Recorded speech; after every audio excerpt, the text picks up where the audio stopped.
vision dawanazi minsinade mafe sanefetite na babe fitina de raze kaze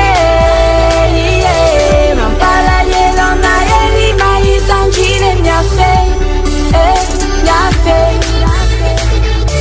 satellite nyamnoa viatire fatitante fofo maray zande isaiky no masonao bongo nitazako nefa anao koa ry vo avy taitra mitsikisikinao za niodiny anao de nidinao ny trano menatra anao na hoany ampianarana azy de tô lasakamo fantatra anao fa mararina lazainao hoe tsy maninona ka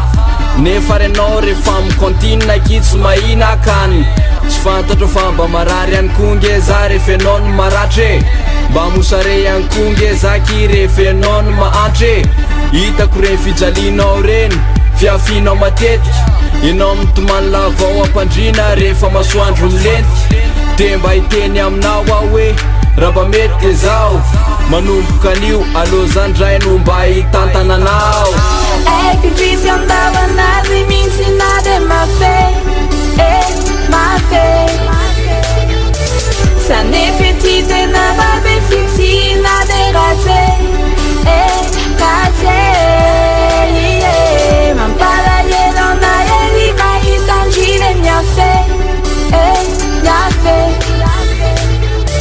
satellite nyamnoa viatire fatitante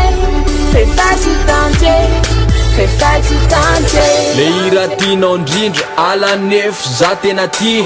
ilinao le mimetsy reveny mihitsy nefo za makafy rehefa nareo le miaraky sy tiny anao ray amin'ny lalany fa izy eo aloha de nao eo arina ohatrany namany na ny zavatra mba tianao araky tsy mba fatany akory nofo zany hoe andefa mpe amindry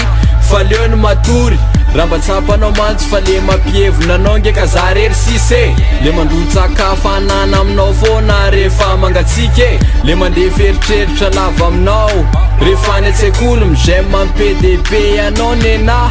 no mba fialamboly tsy anery anao atsy anao amzizo fa mifoaza amizay izy tsy ratsy za tsy mandafa teneny izy hoe aleo barakay